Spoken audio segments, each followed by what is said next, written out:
Well, in about 13 months' time, Nigerians will have another opportunity to cast their ballots for the next lawmakers, governors, and most importantly, their next president. Now, names have been brought up. Aspirants have begun to throw their hats in the ring. Those parties and get-togethers are beginning to tell stories of interest. Ideologies are beginning to clash. Political systems and methods are at loggerheads. And the parties involved are playing the games that matter. Those who went AWOL since after the last election are back again on the scene. Nigerians, the most utmost deciders of this game, are watching, carefully assessing their options and patiently waiting for the separation of contenders from pretenders. On Village Square, Africa Today, we analyze these options presented before Nigerians and what every aspirant promises. Welcome, I'm Sulaiman.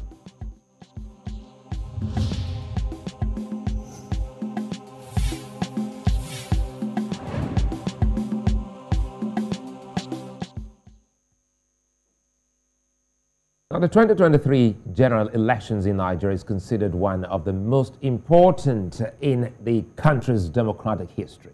Now, this is as a result of where the country stands presently, challenged by internal cracks and division, insecurity, economic downturn, and leadership gap. Nigerians hope that the next election will herald a better time for the country and are beginning to react to the names coming up almost on a daily basis. Aspirations that pitch mentors against mentees are also making the rounds, including the presence of a former president, a former secretary of state to the government, and the desire of one of the country's political bigwigs to become president. There's the former vice president, who will once again vie for the country's biggest political office for the fifth time in 3 decades. The former Senate president, who's working round the clock to put his face out there again, and the state governors whose interests are announced or still nurtured in the close. Now, the road to Nigeria's next presidency is becoming busier, bubblier, and more interesting by the day. Joining me are 2 figures from Nigeria's 2 major political parties, Kassim Afegbua, who's member of the People's Democratic Party, and Fouad Oki of the All Progressives Congress. Gentlemen, thank you for your time and thanks for joining us. Let me start with you, Kassim. You know, the PDP has a new leadership now, and I recall your part in ensuring that came to bear, and it's looking to have some level of organization. How will this prove to help the party in the coming election and even beyond?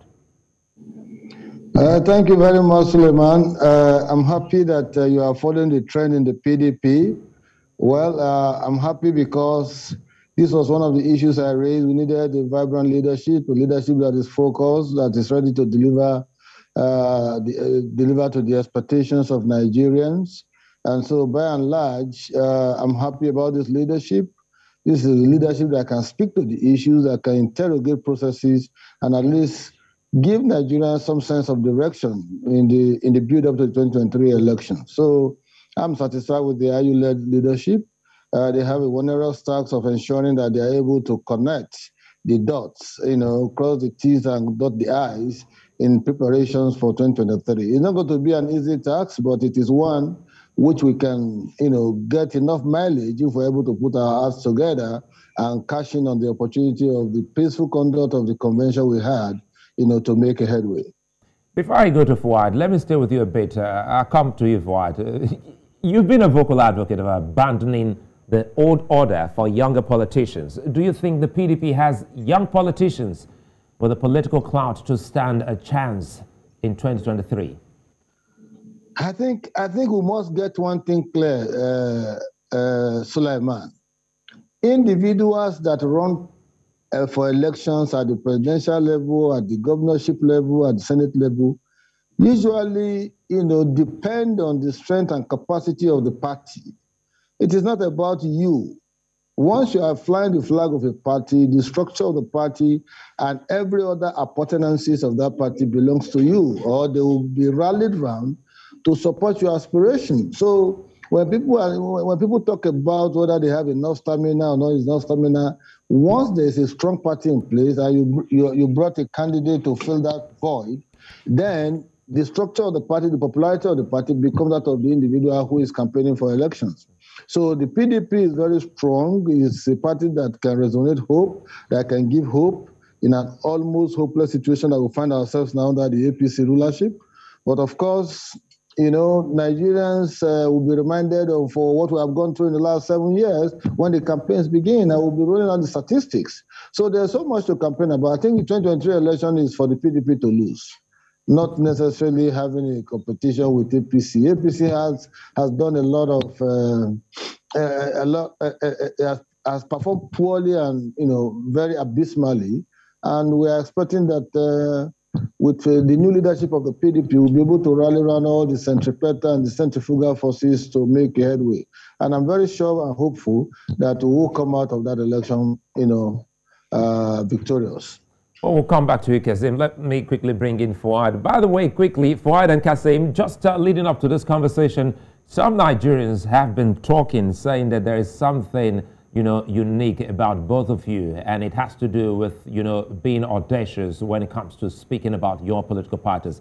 But I think we'll save that for last. But let's welcome Fouad again. Fouad, the APC has fixed its convention for February 26th.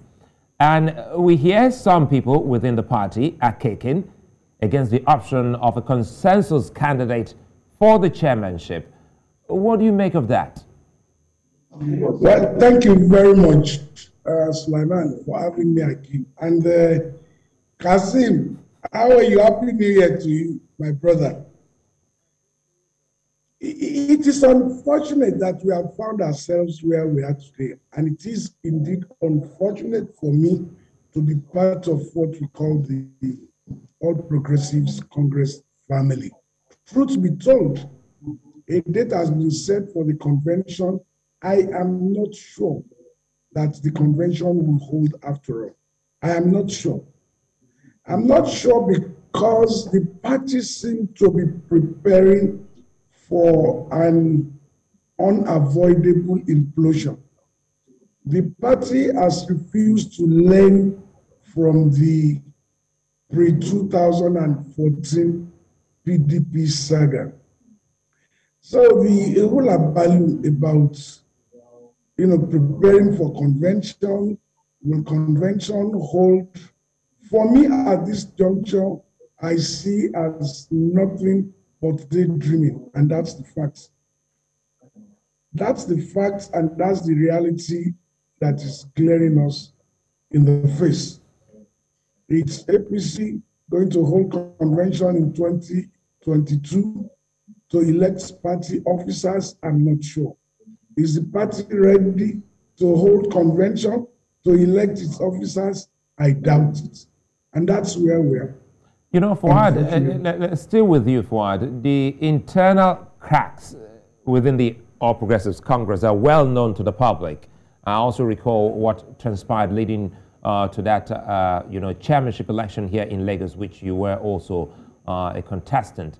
So these also include different perspectives to the choice of, you know, different power blocks and the zoning. How do these cracks affect the party's preparations for the coming election? Well, we must start to interrogate the issue from what Kassim has been doing with PDP. And Kassim, I'm praying for you that after all said and done, I hope Dr. Yosha Ayu will not disappoint those of us that were in the trenches with him.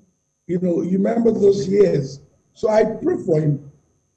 Now, in APC, one thing is very clear. We seem to have a situation where there is no direction. Hence, all non-starters have taken over the reign of administration and the heart of the party. So you cannot really say this is this group or that is that, you know, a sentiment. You have several sentiments. You have a party that is going through, several issues. The issue of trust, which is coming in thunderous deficits.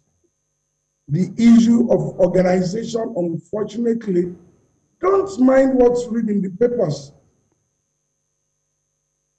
at all. The situation is far worse than what you see. As of today, it's a situation of the more you look, the less you see.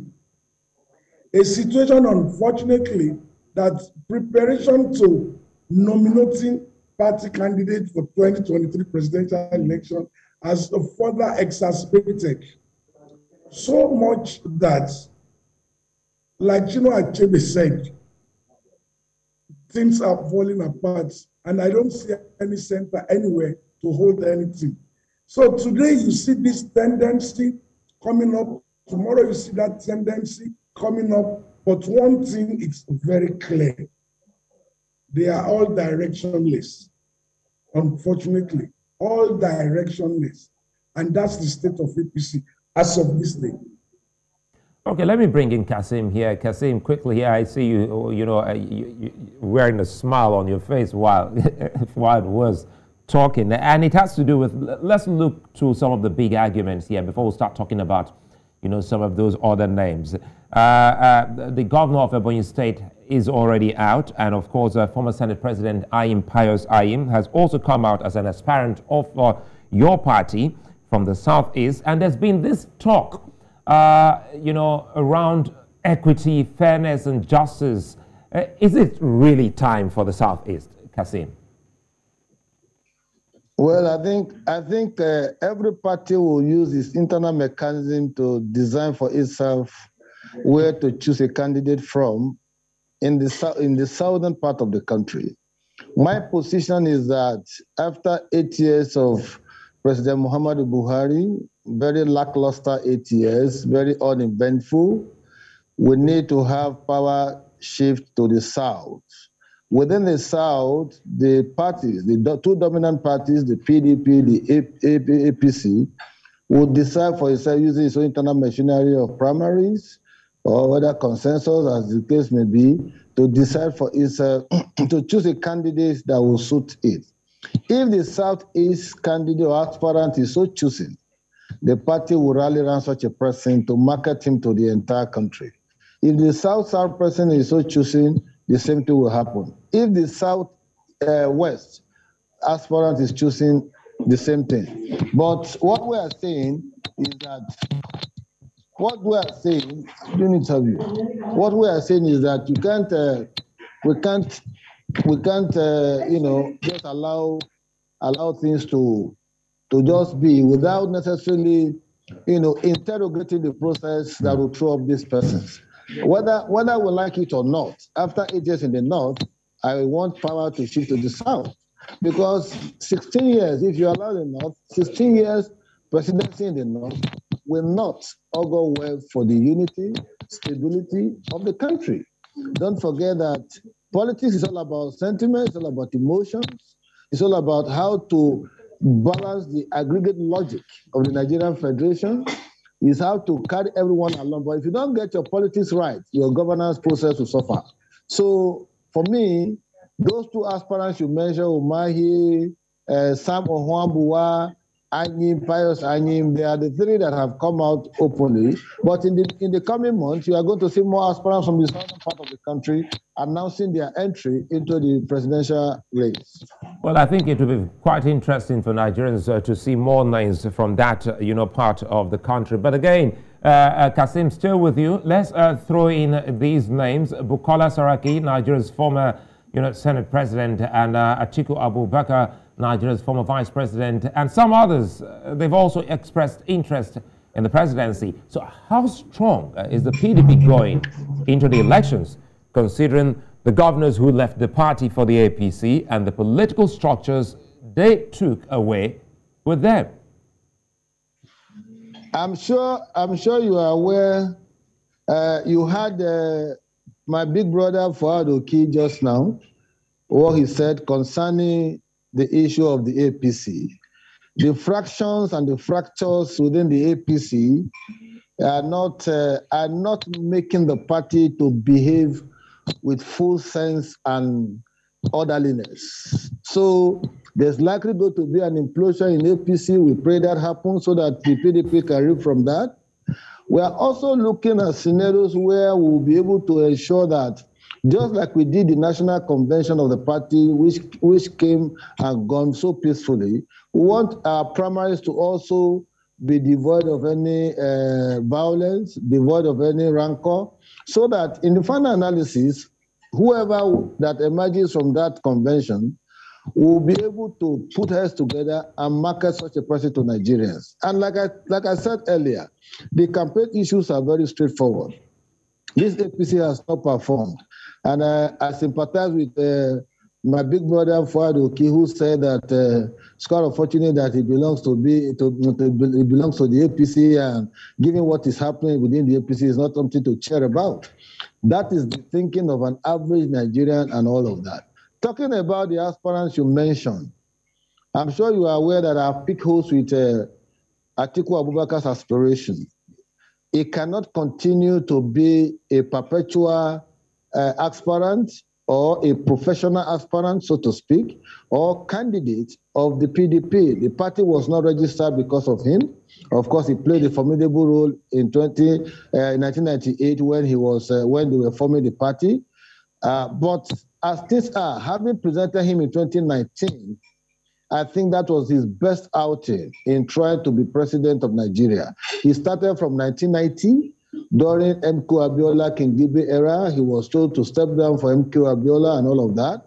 He came up to the Olusegun Obasanjo period. He became the vice president. That, to me, fine. He tried to contest. It became an altercation between him and his boss.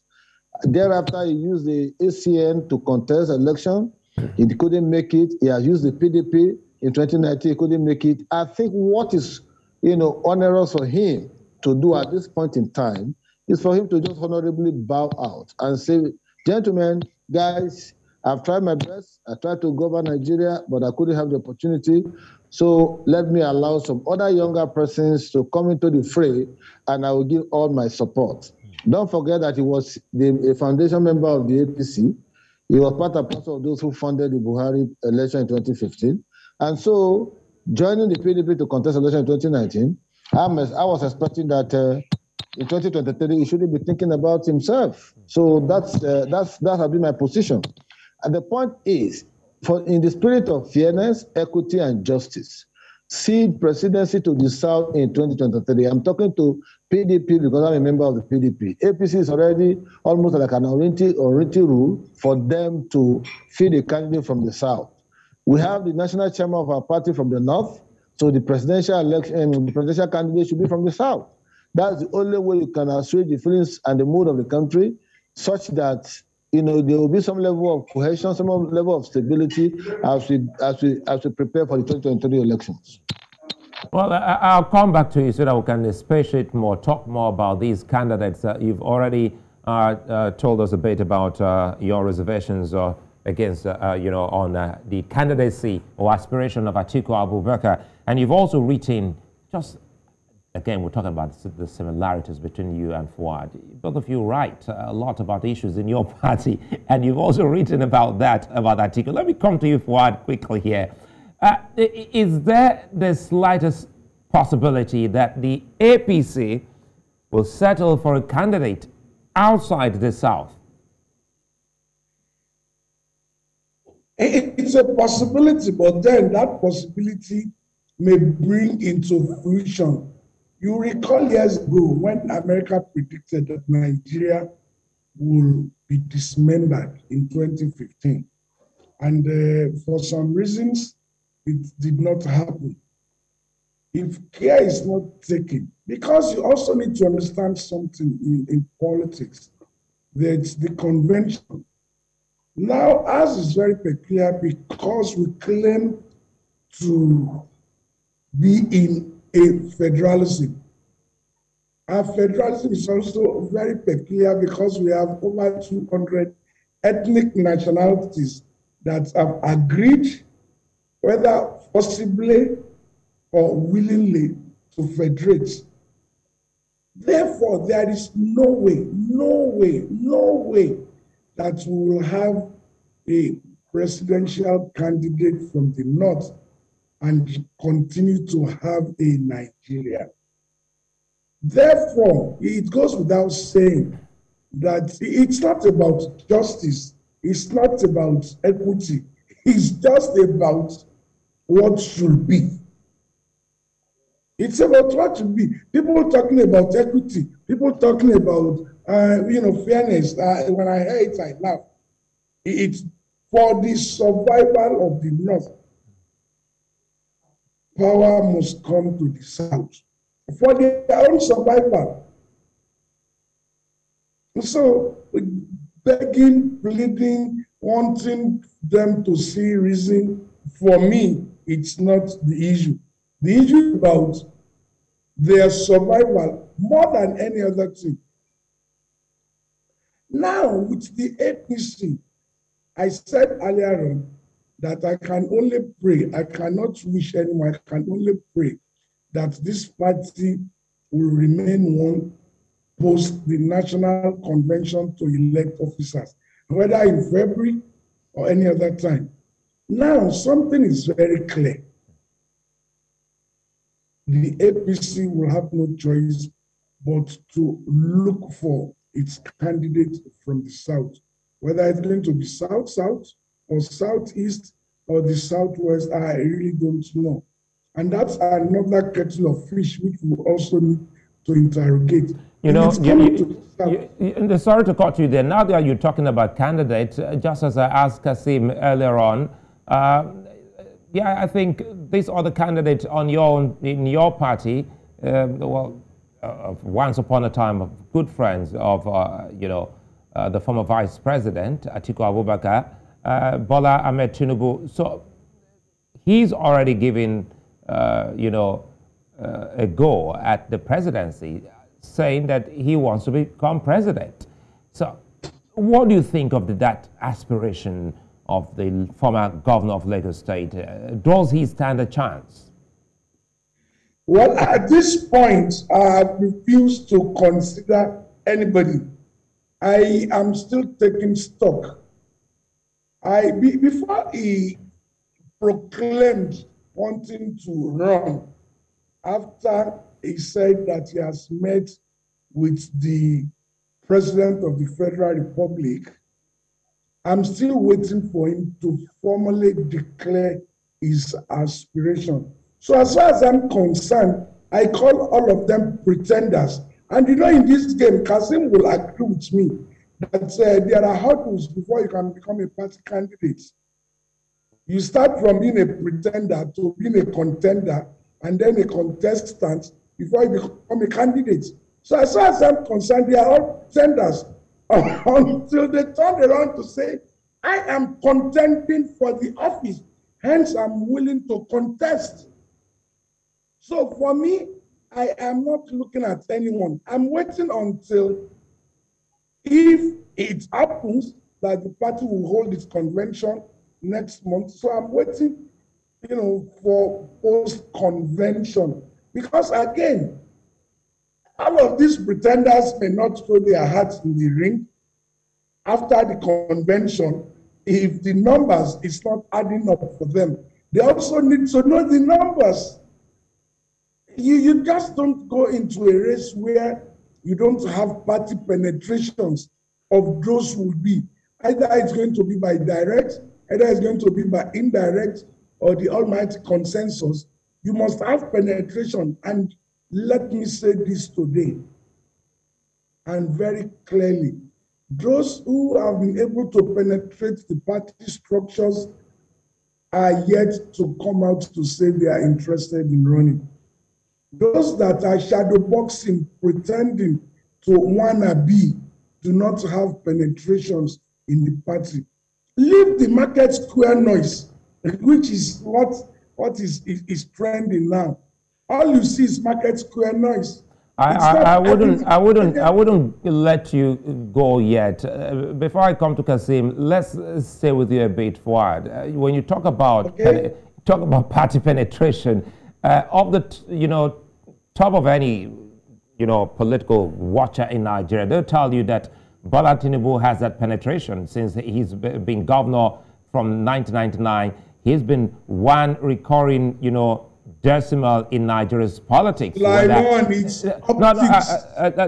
I want, I'm coming, let me land, I'll let you unveil this. So let us in on what we know about structure when we talk about party structure, because it was so clear listening to Kassim earlier on when he tried to analyze Atiku Abubakar's, incursion in politics since the PDM era of 1998 till this moment. But for Bola Tinubu, are you saying he doesn't have that party penetration? No.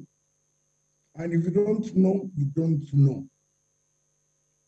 Let me allude again that all you are seeing, all you are hearing is nothing, absolutely nothing other than market square noise.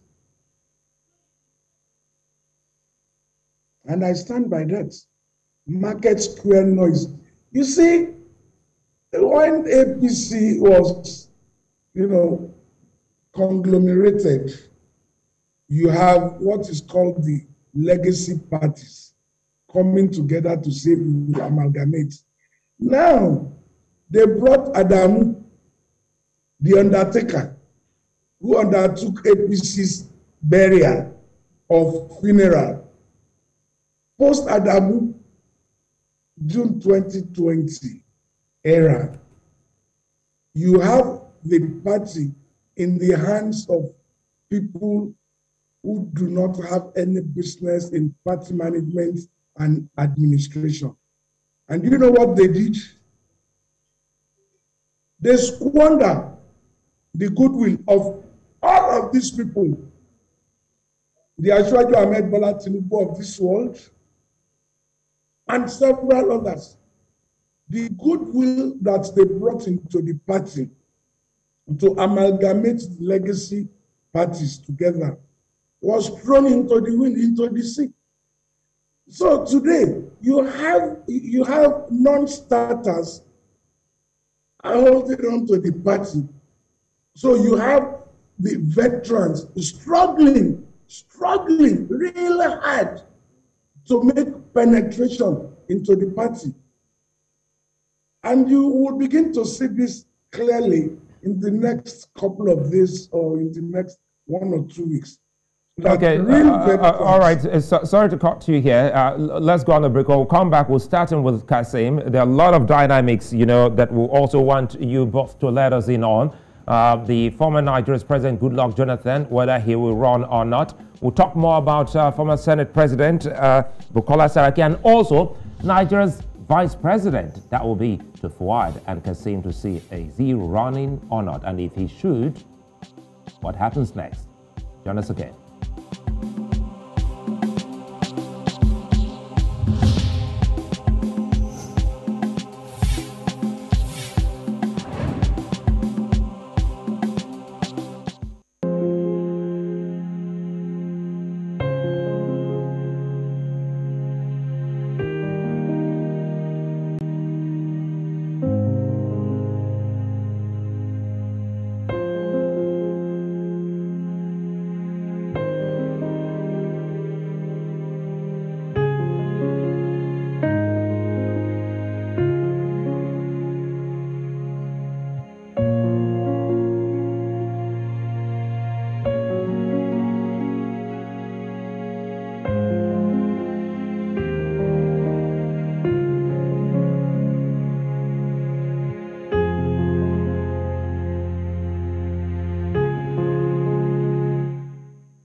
Well, if you just joined us, you're welcome. You're watching VSA here on News Central Television, broadcasting live across 57 African countries. Now, Nigeria is believed to be greatly influenced politically by the two parties that have been in power since 1999, with Nigerians still not sure who to trust.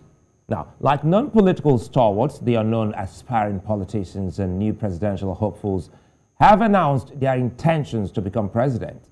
At least 6 people are known to be interested in the presidency openly or in secrecy in the APC, and at least 3 are also known to be vying for the presidency in the PDP. As Kassim Afegbua earlier said, in the first half, he did say perhaps more names will emerge in the coming days. But guess what? Only one man, however, or woman, will become the president. I still have with me Kassim Afegbua, who is a member of the PDP, and Fouad Oki, an APC chieftain. Quickly here, let's start with you, Kassim. We have heard the former president, Goodluck Jonathan, perhaps almost being in the race. Should he run? Is he going to run? Will he be coming on the, ticket of the APC? It is yet to be announced anything, but what's the chance of a Goodluck Jonathan candidacy should he decide to run? If you ask me my honest opinion, I think Goodluck Jonathan should bid bye-bye to presidency. We are not going to shortchange the South with 1 term of 4 years. Then power will return to the North for another 8 years. No. Goodluck Jonathan has put in his best. In 5.5 years, he's presided over the country. He has left his legacies. He has left his mark. He handed over power very peacefully. He has become an icon in Africa. He's been invited every now and then to participate in events and ceremonies across the globe. I think that is a good way to say bye-bye to partisan politics with respect to contesting election. So those who are clamoring for Goodluck Jonathan to come on stream, I want to believe they are profiting from something. But if I'm to advise him, as Kassim Afegbua, I will tell him, please keep your deaf ears to all the clarion calls. Don't let them disgrace you. Don't let them disappoint you. Don't let them ridicule you. You have served to the best of your ability. You have done well. At least your name is in the minds and in the hearts of Nigerians. So rather than continue to dwell on the past, calling Goodluck Jonathan and all of that, I think it's better we just move ahead, look into the aspirations of other persons, and with a view to ensuring that we get anyone who can add to the value or further the narrative of deepening leadership in the country. I'll come back to you, Kassim, so that we can talk more about some of those you may have seen that will have, such leadership bite or quality to vie for the position. But for posters of Nigeria's vice president, a man who's also close to you, Yemi Osinbajo, have been seen around. What does his potential aspiration mean to the APC and the aspirations of Asiwaju Tinubu? Again, I will not allow you to drag me into this issue now. I will not allow you at all. And the reasons are very clear. I do not want to look at any pretender now. And I don't think I want to begin to look at individuals. Professor Yemi Osinbajo is eminently qualified. He's come with list of all baggages that politicians, would normally carry. But again, he has a problem that he needs to clear by himself. And that's the coming out clearly to say, I want to do this. Don't mind the razzmatazz lately. Don't mind the contraptions about, he will run, he will do this. Again, I said, until he comes out to say, I want to run, I will not discuss it. Going back to Asiwaju Bola Ahmed Tinubu, is indicating that he wants to run. Again, I will wait until he declares, because they all have questions for me to answer. They all have questions to answer. Now, what do I want in a president? I want a president who first and foremost is empathic. I want a 21st century president who understands Nigeria and Nigerians. I want a president who wants to work for Nigeria and Nigerians. I'm not looking for a president whose ambition is to be president. So, like Kassim said, we may need again, the three of us, maybe in another 6 or 8 weeks, to have this conversation again, by which time we will have seen those who want to be president, not those that will be conscripted to be president, not those whose life ambition is to be president. For a younger man, cerebral, emphatic, who is ready, willing to serve Nigeria and Nigerians. And that's what I'm looking at. So about President Yemi Osinbajo, the vice president, let me shock you. He has not told me, as close as I am to him, that what I'm going to take a shot at the presidency. So until that happens, I will not discuss him. Actually, Bola Ahmed Tinubu, who in Lagos, as we call ourselves, is also my big brother, has not come out to say he's running, other than seeing him on the television that I have come to the president to tell the president. No, that's the president. He must also come to Nigerians, by extension, Fouad Oki, to say, I want to be president. And ask me, what is your opinion? They all have questions to answer. I don't think we'll need, a man with loads and loads and loads of baggage. I don't think we need a president that will not work for Nigeria and Nigerians. I'm not ready to have any mercantilists as presidential candidates. No, not again in this country. You cannot be a mercantilist and want our support. We will stand up. We've put our lives on the line severally before now. We are survivors of so many, beatings, so many. Sulaiman, I have been victim of assassination 3 times, and I survived it because I want the best for Nigeria. And I'm willing to take more risk. Having come this far, Sulaiman, and I'm sure Kassim will say the same thing, having come this far, we will not allow mercantilists to be president of Nigeria. We will not allow those who don't have business in 21st century Nigeria. We will put all we have again. That's my position. Well, I think you got a word from our producers here. Well, we should have both of you in the coming weeks, to come back again to talk about this, because it's a conversation that Nigerians and Africans are all interested in. I see you want to say something, Fouad, but quickly, let us do this, and Kassim should also comment on this. You want us to do justice, let us do this maybe in another 5 or 6 weeks.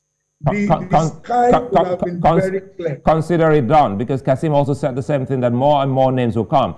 But again, as you talk about sacrifices, one other man I know who's also been a casualty to that is Kassim, to the extent that even, I think, his sibling was also caught in all of this, politically speaking. Now, Kassim, yeah, there's the talk of the importance of age in governance. How much of a contention do you think, for instance, Tinubu and Atiku pose, to these 2023 aspirations? Well, Sulaiman, I think you have to excuse me from discussing APC. I think Fouad Oki has done enough justice to that. I'm more interested in what happens in the opposition, PDP, with respect to our aspirants.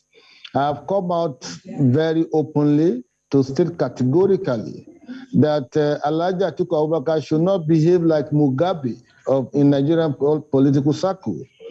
He should know when to call it quits. He should know when to say, bye-bye, I've done my bit. I'm leaving the stage for others. You see, when we keep recycling faces that we have known for the past 35, 40 years, we are also not helping the psyche of our younger ones, or even the younger Nigerians that are growing up.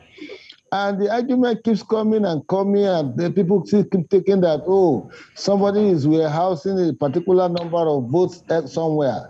The 2019 election has shown the capacity of an Atiku Abubakar with respect to contesting elections. And that election, even though it was contested, we lost. Fine.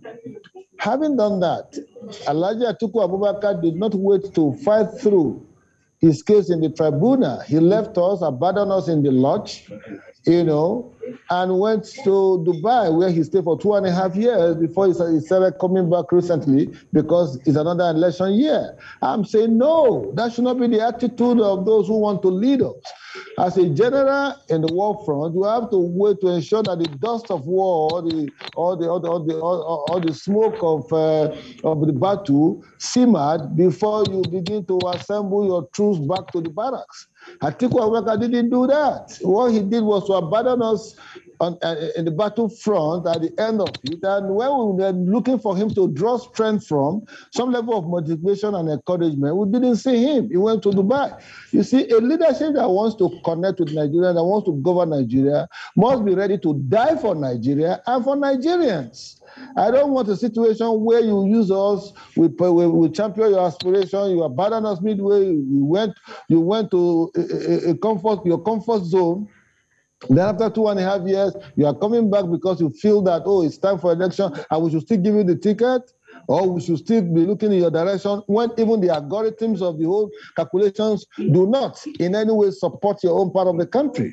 We should be looking down south for the candidate of the both parties, APC and PDP. Anything short of that will be gross injustice, and you will be writing, maybe let me say, you'll be attracting or drawing crisis to yourself, because if you don't get your politics right, your governance process will also be faulty. So what we need in 2023 is a southern presidency, no doubt about that. It's a presidency of the South to balance the equation, and in the final analysis, we will be happy for it, and we'll expect that Alhaji Atiku Abubakar will go for younger people. He will support a younger mind. He will support those who have the contemporary, intellect, the sagacity, the capacity. Those who are not considered to be in the departure lounge in their life on account of their age and all of that. Look at Joe Biden in America. Joe Biden is 77, and if you look at American economy now, is nosediving in a way. There are already crises, there are already complaints, there are already murmurs. People are mourning, people are groaning because of what they are saying. And you cannot pretend at age 77, 78, 79, 80, your bones are tired. Your mentality will not be as sharp as it used to be when you were much younger. That's why even General Buhari himself said at 79, working 6 to 8 hours is no joke. But here I am, Kassim Afegbua. I work 72 hours non-stop. If I have challenges in my office, I work 48 hours non-stop.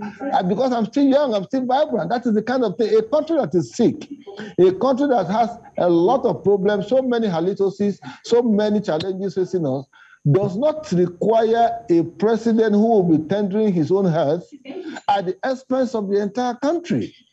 Whether you like it or not, this country must be on the fast lane of development. Look at India. India grows at night. They are already running 24 hours economy. That is the kind of thing we want to see in this country. A contemporary leadership that has his hand on the jar.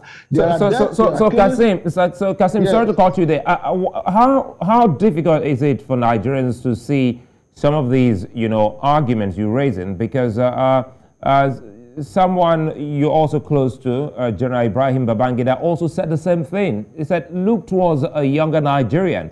How difficult is this to sell to the bulk percentage of Nigerians? It's not difficult if only the older ones, are being magnanimous enough to just accept that they have concluded their political journey and they are ready to go home. Age of 75, 73, 72, 76, up to 80, that's age of retirement where you should be playing with your grandchildren at home.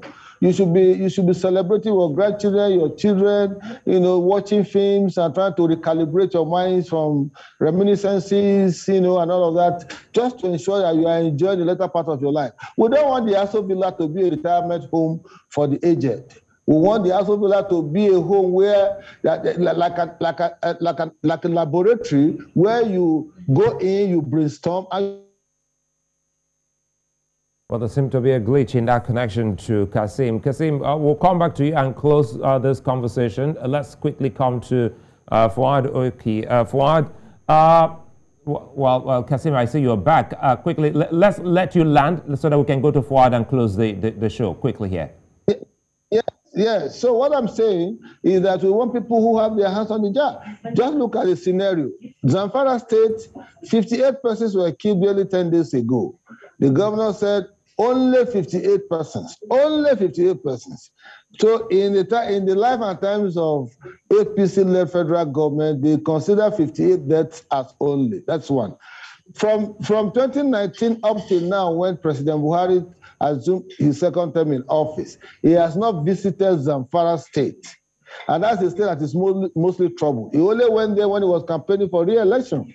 That is not the kind of leadership we want to see in 2023 and beyond. We want to see a leadership that is able to connect to all the centripetal and the centrifugal forces across the country, is able to visit all the geopolitical zones, is able to make friends so that there can be some level of cohesion and national conversation in the way and manner we do our things. But if you decide to sit in Aso Rock as a retirement home where you just sit down and play with people where the country is burning, then we will be cutting trouble that will not be good and that will not go well for our children and for our children's children. Okay, let me bring in Fouad here quickly. Fouad, the same question to you. You know, through the lens of the APC, what do you seek in a president?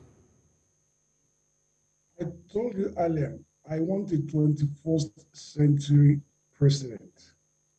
I want a president that is willing to work for Nigeria and Nigerians. I want a 24 hours president, not a president who does not sleep.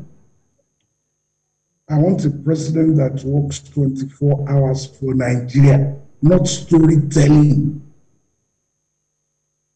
And this is key.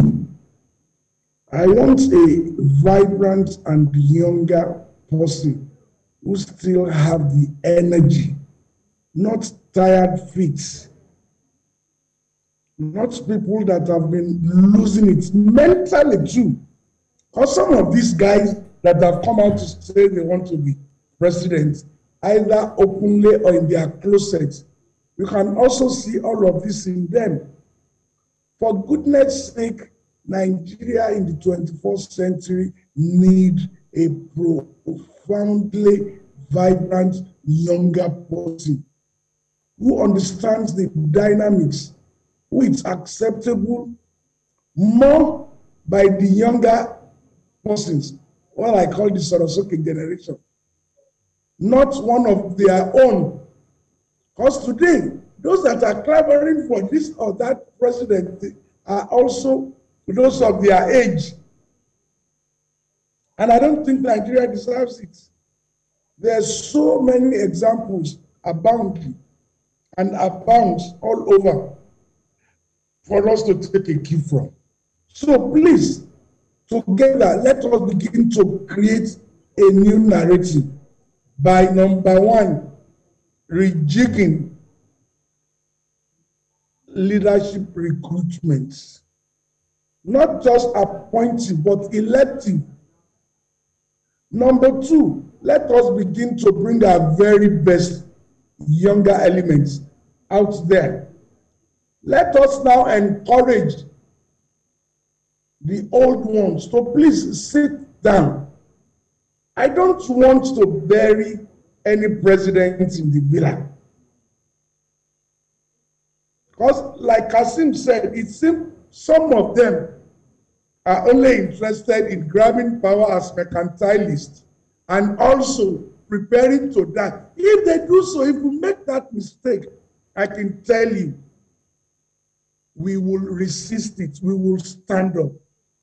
Don't take the younger generation for granted. We are working with them, encouraging them, asking them to come out. They are not leaders of tomorrow, Sulaiman. They are leaders of today. They are ready and we must give it to them. I wonder why Kassim, is also not throwing his axe. We will follow you, Kassim. We've been there in the trenches. Some of us know your capacity. We will follow you. Let us encourage people like you. Come out. We don't need money. We have the wherewithal. We have the numbers. Let us use the numbers. Let us get the best for this country. And that's all I have. All right, I think it's a fine place for us to leave it. But before I go, I did say I was going to leave that for last. What people have been saying about you both, that both of you are, excuse me, I think I really have to go, Mr. Oki. The Nigerians have been saying that Fouad and Kassim, quickly here, let me drop this here. Fouad and Kassim are two objective politicians, you know, across both divides.